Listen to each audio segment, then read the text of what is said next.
ધારની જગ્યાના વિવાદમાં સુરતનું ગુર્જર ક્ષત્રિય યુવા સંગઠન મેદાનમાં આવ્યું। આપા ગીગાના ઓટલાના મહંત નરેન્દ્ર બાપુના વિજય બાપુ પરના આક્ષેપોને લઈ ગુર્જર ક્ષત્રિય સમાજે વિરોધ નોંધાવ્યો।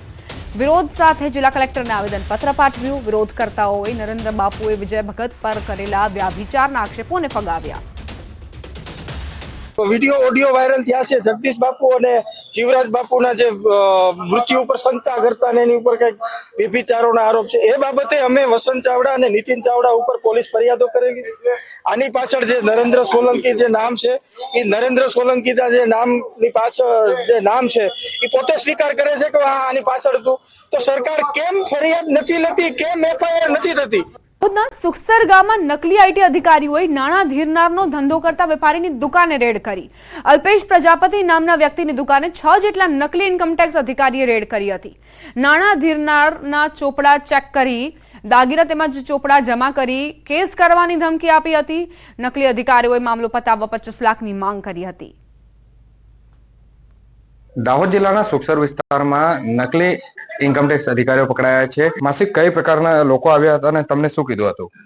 એ લોકો તમ ફોડ જેવા જ લાગતા હતા, કોઈ ખરાબ નતા લાગતા। 4 જણ આયા તો હારા જ હતા। અમે જાણ્યા કે હશે કહીએ કે વાળા તો આપણે હવે લાયસન્સ છે થોડું કરીએ છીએ એટલે હશે એમ એટલે અમે તો બેસાડ્યા, પાણી આપ્યું, બધું કર્યું। પછી બાબાને ફોન કર્યો, પછી બાબો આવ્યો ને બધા બાબાને આવ્યા પહેલા તો એ લોકોએ પૈસા હિસાબ બધું લઈ લીધું હતું અમારી પાસેથી અને તૈયારી કરી દીધી। બીજા અમને બધા થઈને 5-1 લાખ કરી આલો એમ તો કે 2 લાખ તો તમે લઈ લીધા આટલા તો હવે કે ના અમારે 5 લાખ જોઈએ છે। તો બીજા મેં કીધું હવે છોરા કીધું કઈથી ખાગાવાલા અમેથી થોડા કરીને તમને 2 દાડામાં કરી આલશું। પેટ્રોલ પંપ પર પકડાઈ ગયા ગામના એ પકડી લીધો એક જણને એટલે એમને માર મેલી એટલે એને કહી દીધું કે આ તો ફોડ છે એમ તો એટલે પેલા છોકરો પછી પૈસા મુવાડામાં જતે એ પેલા બીજાના હાથે લઈને જતો તેને માર્યો ને પકડાઈ ગયા, તાણા પૂરી।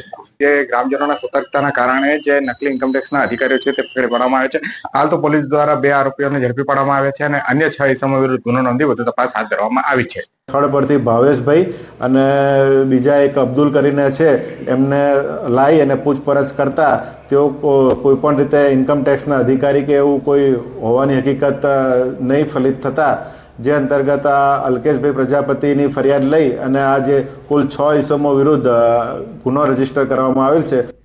દ્વારા લેવામાં આવેલ ઘીના નમૂના ફેલ થયા। સીતારામ વિજય પટેલ ડેરી ફાર્મમાંથી લીધેલા ગાયના ઘીના નમૂના ફેલ થયા છે। વોલ્ગા ઘી ડેપોમાંથી લીધેલા ભેંસ અને ગાયના ઘીના સેમ્પલ ફેલ જોવા મળ્યા છે।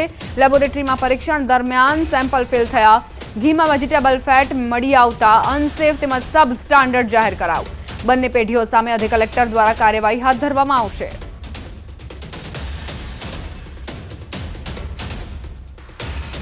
ગાયનું જે ઘી છે તમે પ્રાથમિક દ્રષ્ટિએ જોવો તો એક પીળા કલરનું ઘી જેવું દેખાય, તો એ પીળા કલરનું ઘી દેખાવા માટે તેમના દ્વારા જે છે યલો કલર સોલ્યુબલ ડાય તેમાં ઉમેરવામાં આવી હતી અને ત્યારબાદ તે જે છે જે અનસેફ આવ્યું અને પ્લસ સબસ્ટાન્ડર્ડ પણ આવ્યું એટલે કે તેની અંદર ફોરેન ફેટ, વેજીટેબલ ફેટ તેની પણ હાજરી જોવા મળી છે। એટલે આ જે છે નમૂનો અનસેફ પ્લસ સબસ્ટાન્ડર્ડ બંને જાહેર થયો છે।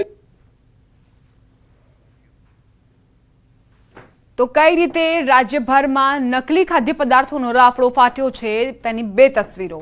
રાજકોટમાં જે સેમ્પલ લેવામાં આવ્યા ગાયના અને ભેંસના ઘીના તે ફેલ ગયા છે। બીજી તરફ નકલી ઘીની ફેક્ટરી ઝડપાઈ છે સુરતમાં અને આ ઘીની ફેક્ટરીમાં જે ઘી બનાવવામાં આવતું હતું તેને કોઈ ઓળખી પણ ન શકે કે નકલી ઘી છે।